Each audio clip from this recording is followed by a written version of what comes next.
बहुत स्वागत है आपका इस बुलेटिन में। मैं हूं आपके साथ अवंतिका श्रीवास्तव। क्या मंत्रिमंडल पर सस्पेंस जल्द ही खत्म होगा, ये प्रमुख सवाल। मध्य प्रदेश में मंत्रिमंडल गठन की कवायदें लगातार तेज होती हुई नजर आती हैं। मध्य प्रदेश में कैबिनेट विस्तार जल्द हो सकता है, लगातार एक खबर भी आप सुन रहे हैं। भोपाल में सीएम के आज के सभी कार्यक्रम स्थगित कर दिए गए हैं। दिल्ली में सीनियर नेताओं से मुलाकात कर रहे हैं लगातार मुख्यमंत्री डॉक्टर मोहन यादव। संगठन महामंत्री बीएल संतोष से मुलाकात की। केंद्रीय मंत्री अनुराग ठाकुर से मिले, जिसकी तस्वीरें फिलहाल आप देख रहे हैं। सीएम डॉक्टर मोहन यादव ने लोकसभा स्पीकर ओम बिरला से भी मुलाकात की है। शाम को राष्ट्रपति से भी मुलाकात करने वाले हैं मुख्यमंत्री। बड़ी बात है कि एक तरफ हलचल तेज होती हुई मंत्रिमंडल विस्तार को लेकर, और दूसरी तरफ आप ये देखेंगे कि अगर डॉक्टर मोहन यादव दिल्ली गए हैं तो अभी रात में उनको लौटना था, लेकिन ये कार्यक्रम परिवर्तित किया गया। डॉक्टर मोहन यादव रात में वापस नहीं लौट रहे हैं, रात्रि विश्राम दिल्ली में ही करेंगे। वहां पर अलग अलग नेताओं से मुलाकात करना है। राष्ट्रपति से भी मुलाकात करने के लिए सीएम डॉक्टर मोहन यादव पहुंचेंगे।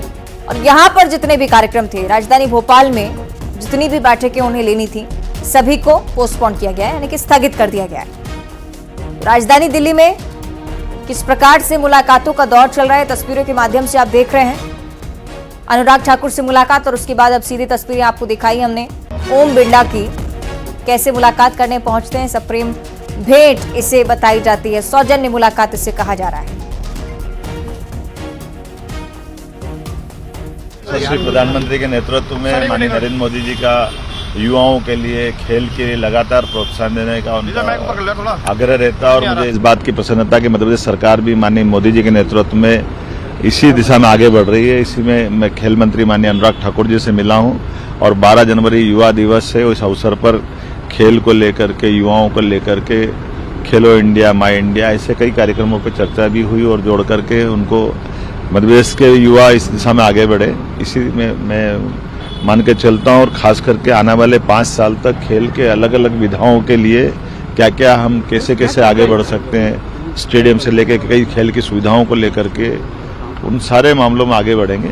मैं वैसे सौजन्य मुलाकात के लिए आज आया था। माननीय खेल मंत्री ने इस मामले में आश्वस्त किया है कि मध्य प्रदेश सरकार के साथ भारत सरकार माननीय मोदी जी के नेतृत्व में लगातार समर्थन देगी और उनको बढ़ावा देगी। तो आपने देखा किस प्रकार डॉक्टर मोहन यादव ये स्पष्ट कर रहे थे कि अनुराग ठाकुर से जो मुलाकात हुई वो सौजन्य भेंट रही। बातचीत हुई है कि मध्य प्रदेश में खेलों को किस प्रकार से बढ़ावा दिया जा सकता है।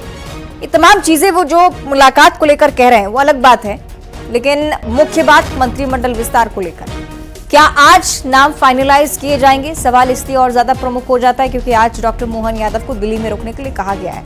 परिवर्तन एक बड़ा उनके कार्यक्रम में, पहले भोपाल वापस लौटना था, कई सारी बैठकें यहां पर करनी थी, लेकिन उससे पहले सीनियर नेताओं से मुलाकात करते हुए नजर आए हैं। जिस भी विभाग का वो मंत्री रहा उनसे उन्हीं के विभाग के बारे में कहीं ना कहीं बातचीत हुई है। मध्य प्रदेश में चूंकि विकास को लेकर अब काम करना है, डॉक्टर मोहन यादव की तरफ से बताया गया। जैसे अनुराग ठाकुर से मिले हैं तो ये बात की गई कि मध्य प्रदेश में आखिर खेल को लेकर आगे क्या कुछ कर सकते हैं। ओम बिरला से मुलाकात की तो आने वाले समय में मध्य प्रदेश के विकास के लिए क्या कुछ करना है, ये भी बातचीत हो रही है। प्रधानमंत्री मोदी और अमित शाह से मुलाकात की तस्वीरें भी बीते दिनों आपने देखी हैं। अलग अलग नेताओं से मिलकर प्रदेश के विकास को लेकर चर्चा तो लगातार हो रही है, लेकिन विकास की इस इबारत को लिखने के लिए क्या वो सेना तैयार है? क्या उस नाम का जिक्र हुआ है जो कैबिनेट में जगह पा रहा है? ये एक बहुत प्रमुख सवाल। क्या आज मंत्रिमंडल के नाम फाइनल हो पाएंगे? रात्रि विश्राम भी चूंकि डॉक्टर मोहन यादव को दिल्ली में करना है, उससे पहले तमाम सीनियर लीडर से बातचीत, और यह भी माना जा रहा है कि अगर आज डॉक्टर मोहन यादव यहां पर रुके हैं तो शायद ज्यादा इंतजार अभी ना करना पड़े। मध्य प्रदेश में बहुत लंबे समय से सवाल बना हुआ है कि मंत्रिमंडल का विस्तार आखिर कब होगा। छत्तीसगढ़ में कैबिनेट विस्तार हो चुका है, सारे मंत्री काम पर भी लग गए हैं, पोर्टफोलियो हालांकि नहीं मिला है, लेकिन लगातार काम छत्तीसगढ़ में चल रहे हैं। मध्य प्रदेश में अगर आप स्थिति देखें कैबिनेट को लेकर, तो अभी तक गठन को लेकर जानकारी नहीं पहुंची है राज्यपाल के पास भी, नामों को लेकर कुछ नहीं कहा गया है, लेकिन कैबिनेट विस्तार क्या जल्द ही होगा, ये कुछ संकेत देती खबरें भी सामने आती हैं। भोपाल के सभी कार्यक्रम पोस्टपोन किया जाना, बीएल संतोष से मुलाकात करना, अलग अलग भारतीय जनता पार्टी के वरिष्ठ नेताओं से मुलाकात का ये सिलसिला आप देख ही रहे हैं। सीनियर नेताओं से मिलने का मतलब आखिर क्या होता है? मध्य प्रदेश में क्या विधानसभा चुनाव के ठीक बाद जिस कैबिनेट विस्तार का इंतजार था, क्या वो जल्द ही होने वाला है?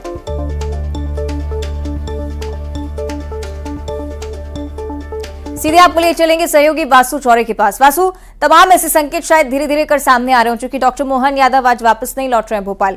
क्या माने कि आज मुहर लग सकती है? बिल्कुल, देखिए मोहन यादव के लगातार दिल्ली दौरे जो हैं वो जारी हैं और स्वाभाविक सी बात है कि मंत्रिमंडल को लेकर जो गहन मंथन है वो चल रहा है और अब ये जो पूरा मंथन का दौर था ये अपने अंतिम आप कह सकते हैं कि चरणों की जो बैठक है वो बची हुई है और जल्द ही मध्य प्रदेश का जो मंत्रिमंडल है वो सामने आ सकता है। बीजेपी ने उन तमाम नामों को लेकर मंथन किया जो मंत्रिमंडल में शामिल होने के दावेदार थे या फिर उन नए चेहरों को लेकर भी जिनको बीजेपी चाहती है कि अब आखिरकार मौका दिया जाए, क्योंकि जो विधायक बीजेपी का चुनकर आए हैं उनमें से कई विधायक ऐसे हैं जो लगातार 2-2, 3-3 बार से 4 बार से भी जो है वो चुनाव जीतते आ रहे हैं और उन्हें अब तक मंत्रिमंडल में या फिर पार्टी में किसी बड़ी भूमिका को निभाने का अवसर नहीं मिला है। तो इस बार बीजेपी उनके चेहरों को सामने कर सकती है, आगे कर सकती है। इसके अलावा देखिए मध्य प्रदेश में बहुत सारी विविधताएं हैं, चाहे आप क्षेत्रीय विविधताओं को देखिए, आप जातीय विविधताओं को देखिए, आप सांस्कृतिक रूप से देखिए या राजनीतिक रूप से देखिए। तो इन सभी चीजों को साधना, इन सभी चीजों को एक फॉर्मुलाइज वे में मंत्रिमंडल में शामिल किया जाना, ये कहीं ना कहीं बीजेपी के सामने बड़ी चुनौती है और इसलिए मुझे लगता है कि इतनी देर लग रही है। दो बातें हैं, पहले ये बात निकलकर सामने आ रही थी कि बीजेपी फिलहाल कुछ लोगों को या कुछ नेताओं को मंत्रिमंडल में शामिल कर सकती है, लेकिन जिस तरीके से आला कमान ने एक लंबा समय लिया है मंत्रिमंडल बनाने में, मंत्रिमंडल घोषित करने में, तो अब ये माना जा रहा है कि ज्यादातर नेताओं को ज्यादातर मंत्री जो हैं, ज्यादातर विभागों के जो मंत्री है वो बना दिए जाएंगे। कुछ पोजीशन बीजेपी जरूर खाली रख सकती है, उसमें लोकसभा के इलेक्शन के बाद मंत्रिमंडल का विस्तार जो है वो किया जा सकता है, लेकिन फिलहाल तो यही जानकारी मिल रही है कि अधिकतर जो विभाग हैं वो जो है मंत्रियों को सौंप दिए जाएंगे। अब देखना होगा कि कितना वक्त और लगता है। आज जो दिल्ली में बैठकें होंगी शीर्ष नेतृत्व से सीएम मोहन यादव मिलेंगे, उसका क्या कुछ नतीजा निकलता है और कितनी जल्दी उसका जो रिफ्लेक्शन है यानी कि मंत्रिमंडल के नाम है वो सामने आते हैं। इसके अलावा लोकसभा में किस तरह से बीजेपी उतरेगी, कैंडिडेट्स जो होंगे उनके सिलेक्शन का क्या कुछ क्राइटेरिया रहने वाला है, ये भी कहीं ना कहीं एक विषय जो है वो दिल्ली की बैठक में हो सकता है। जी, लेकिन इस मामले में बहुत ज्यादा वक्त इस बार भारतीय जनता पार्टी ले रही है। वासु, अगर परिवर्तन की बात की जा रही थी, क्योंकि ये कहा जा रहा था कि लोकसभा चुनाव का इन्फ्लुएंस जरूर देखने को मिलेगा, अगर इतना वक्त पार्टी ले रही है तो आप ये माने कि परिवर्तन आगे नहीं होगा? लोकसभा चुनाव हर समीकरण को साधना एक बार में सफल बनाएगी बीजेपी? बिल्कुल, देखिए हम लोग इसी बात को अभी बातचीत भी इस बात पे हम लोग कर रहे थे कि ज्यादातर जो पद हैं, ज्यादातर जो विभाग हैं, उनकी जो जिम्मेदारियां हैं वो अलग अलग मंत्रियों को सौंपी जा सकती है, लेकिन हाँ कुछ 4 से 5 पद यानी कि मध्य प्रदेश में कुल तो मुझे लगता है 32-33 मंत्री होते हैं, तो करीब 28-29 मंत्री बीजेपी अभी बना सकती है। इससे थोड़ी सी और कम संख्या हो सकती है, लेकिन 4-5 पोजीशंस जो है वो बीजेपी खाली रखने का काम कहीं ना कहीं कर सकती है, क्योंकि लोकसभा चुनाव सामने है और लोकसभा चुनाव के बाद एक बार फिर से मंत्रिमंडल का जो विस्तार है वो हो सकता है, या फिर मंत्रियों को जो जिम्मेदारी दी जाएगी उसमें भी कुछ फेरबदल करने की गुंजाइश, कुछ पॉलिटिकल समीकरणों को साधने की जो गुंजाइश है वो पार्टी छोड़ सकती है, या फिर सभी जो विभाग है उनका जो बंटवारा है वो भी बीजेपी कर सकती है। अब ये देखना होगा कि किस फॉर्मूले पे बीजेपी काम कर रही है और यही वजह है कि इतना लंबा बैठकों का दौर चल रहा है, इतना लंबा मंथनों का दौर चल रहा है। कई कद्दावर नेता जो है वो जीत कर चुनाव आए, जो केंद्र में मंत्री पद की जिम्मेदारी संभाल रहे थे, अब वो मध्य प्रदेश में विधायक बन चुके हैं। प्रहलाद पटेल की आप बात कर लीजिए, सांसदों में आप उदय प्रताप का नाम ले लीजिए, वहां रीति पाठक का नाम ले लीजिए, राकेश सिंह जो जबलपुर महाकौशल से आते हैं आप उनका नाम ले लीजिए, इंदौर से कैलाश विजयवर्गीय बड़े नेता है मालवा के, वो शामिल हैं। इन लोगों को फिलहाल विधानसभा चुनाव के बाद पार्टी ने कोई भी जिम्मेदारी नहीं दी है। अभी मध्य प्रदेश में 2 डिप्टी सीएम बन चुके हैं, सीएम बन चुके हैं। अब इनके कद के हिसाब से, इनके अनुभव के हिसाब से, इनके तजुर्बे के हिसाब से इनको कहां सेट किया जाएगा, क्या मंत्रिमंडल में जिम्मेदारी दी जाएगी या लोकसभा के हिसाब से संगठन में कोई जिम्मेदारी दी जाएगी, या फिर ये फिर से चुनावी मैदान में नजर आएंगे, ये तमाम सारे बड़े सवाल हैं और ये सबके जहन में, नेताओं के जहन में भी ये सवाल कहीं ना कहीं बने हुए हैं। और क्योंकि इनके साथ फ्रेशर्स को भी आगे लाना है, जिस पर हम लोग लगातार बात कर रहे हैं, जिस पर हम लोग लगातार चर्चा कर रहे हैं, तो यही सबसे बड़ी मुश्किल और चुनौती मुझे लगता है बीजेपी के सामने है, जिसका हल और सोल्यूशन ढूंढने का काम बीजेपी फिलहाल कर रही है और इसलिए मोहन यादव बार बार दिल्ली भी जा रहे हैं। जी ठीक है, यानी कि इसलिए इतना ज्यादा टाइम भी लग रहा है वासु। और साथ में स्क्रीन पर हम कुछ तस्वीरें मुलाकातों से जुड़ी हुई लगातार दिखा रहे हैं। अनुराग ठाकुर से मुलाकात कर रहे हैं, ओम बिरला से मुलाकात कर रहे हैं, सीएम राष्ट्रपति से भी मिलने पहुंच रहे हैं। सौजन्य मुलाकात ऐसे माने या मंत्रिमंडल विस्तार से जोड़कर ही देखा जा रहा है? देखिए, राष्ट्रपति से मिलना, ओम बिरला जो स्पीकर हैं लोकसभा के, इनसे मिलना, ये तो एक सौजन्य भेंट है, क्योंकि मुख्यमंत्री बने हैं, मध्य प्रदेश के नए सीएम हैं और मध्य प्रदेश में तमाम जो फ्लैगशिप सरकार की योजनाएं चल रही हैं, आगे को लेकर क्या कुछ रणनीति है, ये सारी बातें होती है और इसको शिष्टाचार भेंट भी जो है वो आप कह सकते हैं। लेकिन जो आला कमान से मुलाकात हो रही है, चाहे आप संगठन के दृष्टिकोण से जेपी नड्डा से मिलने की बात करें या फिर पीएम मोदी से और केंद्रीय गृह मंत्री अमित शाह से बात करें, क्योंकि लगातार ये नारा चुनावों में हम सबके कानों में गूंजा है कि डबल इंजन की सरकार रहेगी तो तेजी से विकास होगा। और पिछली बार जब दिल्ली गए थे तो 5,500 करोड़ से ज्यादा की जो मदद है आर्थिक रूप से, वो मध्य प्रदेश को केंद्र की ओर से दी गई थी विकास के कामों के लिए, संकल्प पत्र के वादों को, वचनों को पूरा करने के लिए। तो वो भी एक कहीं ना कहीं एक जो है वो तमाम सारी चीजें इन बैठकों से निकलकर सामने आती है। लेकिन इसमें निश्चित तौर पर बड़ी बात यही है कि मध्य प्रदेश की सरकार अब कैसे चलेगी, मध्य प्रदेश की सरकार को चलाने वाले चेहरे कौन होंगे, यानी कि मंत्रिमंडल के सदस्य कौन होंगे, इन सब बातों पर जरूर विचार और मंथन जो है वो किया जा रहा होगा। आला कमान अपनी ओर से चीजें जो हैं वो मोहन यादव के सामने रख रहे होंगे, मोहन यादव मध्य प्रदेश के तमाम गणित उनको बता रहे होंगे कि ऐसा अगर हम लोग करेंगे तो ज्यादा बेहतर रिजल्ट्स मिलेंगे, इनको अगर शामिल करेंगे तो सरकार बेहतर रूप से चलेगी, अगर ये शामिल होंगे तो कोऑर्डिनेशन ब्यूरोक्रेसी के साथ अच्छा होगा। तो ये सारी बातों पर जो है वो लगातार बातचीत जो है वो चल रही है और अब इसका निष्कर्ष कब तक निकल के आता है, ये बड़ी बात है। और जैसा कि मैंने देखने वाली बात कि निष्कर्ष आखिर कब तक निकलता है। बहुत शुक्रिया आपका वासु, तमाम जानकारियां साझा करने के लिए। और दूसरी तरफ मुख्यमंत्री के इंदौर दौरे की तैयारियां भी होने लगी हैं। कार्यक्रम स्थल पर पहुंचे कैलाश विजयवर्गीय। कनकेश्वरी गरबा मैदान का निरीक्षण करने के लिए कैलाश विजयवर्गीय यहां पर पहुंचे। विधायक रमेश मेंदोला, जयपाल सिंह चावड़ा भी उनके साथ मौजूद रहे। व्यवस्थाओं को लेकर अधिकारियों से चर्चा की है। हुकुमचंद मिल के श्रमिकों को राशि का वितरण कल होना है। 25 दिसंबर के लिए मेगा कार्यक्रम। प्रधानमंत्री कार्यक्रम से वर्चुअली जुड़ेंगे। सोलार प्लांट का भी शिलान्यास होना है। नर्मदा परियोजना के चौथे चरण की भी घोषणा होगी। 1100 करोड़ की लागत आएगी नर्मदा के चौथे चरण में और 450 करोड़ के विकास कार्य की भूमि पूजन और लोकार्पण का भी सिलसिला यहां पर आप देखेंगे।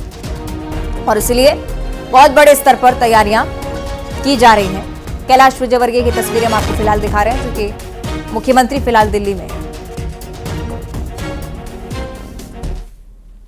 कल माननीय मुख्यमंत्री जी ने ये निर्देश दिए हैं कि कल स्वागत समारोह नहीं रख के मजदूरों का कार्यक्रम है, इसलिए मजदूरों को पहले हम सौगात देंगे, उसके बाद कभी हम आएंगे तो फिर स्वागत करा लेंगे। इसलिए सिर्फ एक ही कार्यक्रम के लिए आ रहे हैं और हम कोशिश करेंगे कि इंदौर की मर्यादा, इंदौर की परंपरा के अनुरूप कम से कम इस पंडाल में तो उनका स्वागत हो। मुझे बहुत प्रसन्नता है कि हुकुमचंद मिल की लड़ाई हुकुमचंद मिल के मजदूरों ने लड़ी। तो शायद आप लोग उस समय पत्रकार जगत में नहीं आए होंगे, इसमें से एक भी नहीं होगा मुझे लगता है। जब 90 में मिल बंद हुई थी तो मैंने भी उनके साथ 8 दिन आंदोलन किया था। मैं विधायक था पहली बार 2 नंबर से। 8 दिन तक मैंने भी आंदोलन किया था उनके साथ। तो इस आंदोलन की शुरुआत से ही मैं जुड़ा हुआ था। जब आंदोलन हिंसक हुआ थोड़ा सा तो फिर हम दूर हट गए थे वहाँ से, पर इनका लगातार हम सपोर्ट करते आ रहे हैं। और आपको स्मरण होगा कि जब मैं उद्योग मंत्री था तो हमने उसको विधानसभा से उस प्रस्ताव को पारित किया था। फिर हाईकोर्ट ने निर्णय दिया, फिर बैंक और बहुत सारी चीज़ों के बाद यह सफलता मिली है।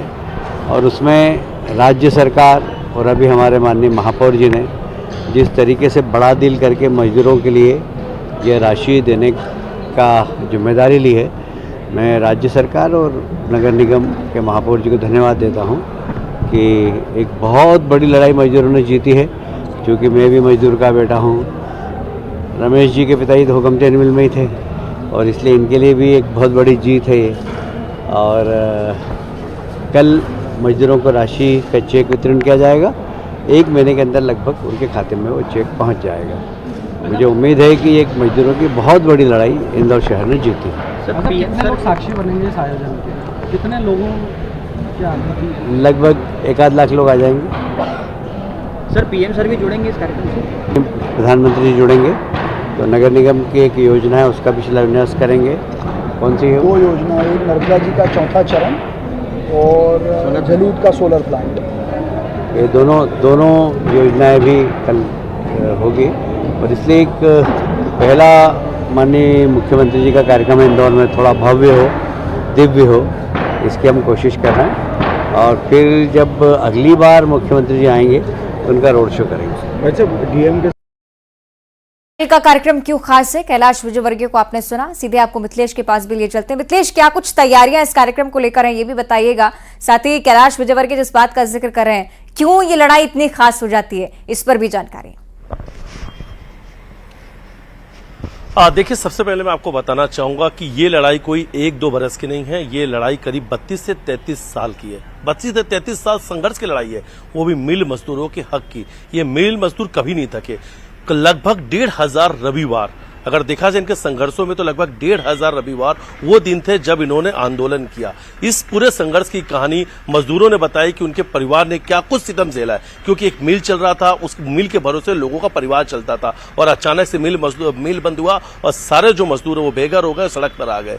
तब से ये लड़ाई लड़ी जा रही थी। और ये कल जब मुख्यमंत्री यहाँ पर आएंगे और जब राशि जो है जब वो मजदूरों को देंगे, जो चेक देंगे, यानी कल का दिन जो है इंदौर के इतिहास के पन्नों में, स्वर्णिम अक्षरों में दर्ज हो जाएगा, क्योंकि कल का दिन बहुत बड़ा होने वाला है। क्योंकि मजदूरों के हक की जो राशि है उन्हें मिलने वाली है। 30 साल से लंबा ये संघर्ष की लड़ाई चली है।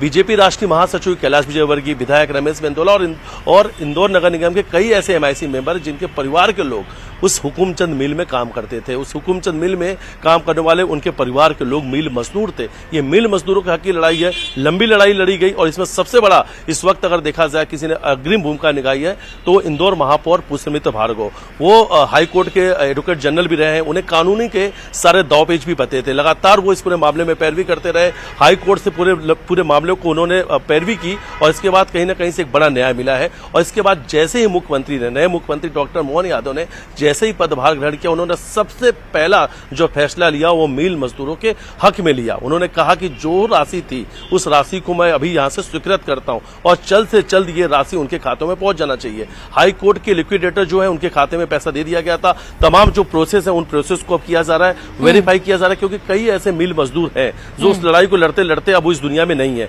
उनके जो परिवार के लोग हैं उन परिवारों को ये पैसा दिया जाएगा, ये राशि उन्हें दिया जाएगा। इसलिए वेरिफिकेशन भी किया जा रहा है। जैसे जैसे ये वेरिफिकेशन पूरा हो जाएगा वैसे वैसे जो चेक की राशि है वो उनके खाते में आने लग जाएगी। इसलिए कल का दिन बहुत बड़ा रहने वाला है, क्योंकि ये मिल मजदूरों की लड़ाई का जो 32 साल का जो दिन था वो लगभग खत्म हो चुका है, और कल उन्हें वो राशि मिलने वाली है। इंदौर के इतिहास में ये स्वर्णिम अक्षरों में ये दिन दर्ज होगा। और जैसा कैलाश विजयवर्गीय ने कहा कि कल 12 बजे प्रधानमंत्री नरेंद्र मोदी भी जुड़ेंगे, और इंदौर को कल 2 बड़ी सौगात मिलने वाली है। पहली सौगात होगी सोलर पावर प्लांट को लेकर, और दूसरी 1100 करोड़ रुपए की लागत से नर्मदा के चौथे चरण को लेकर।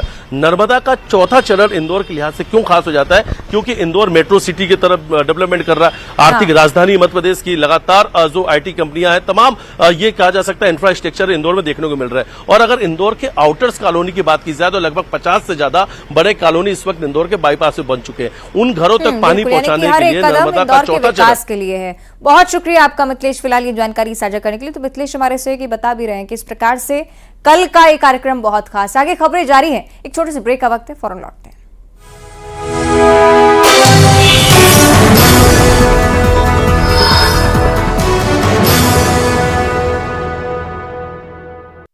सिलेक्शन के नाम पर बने पार्क और प्रतिमाएं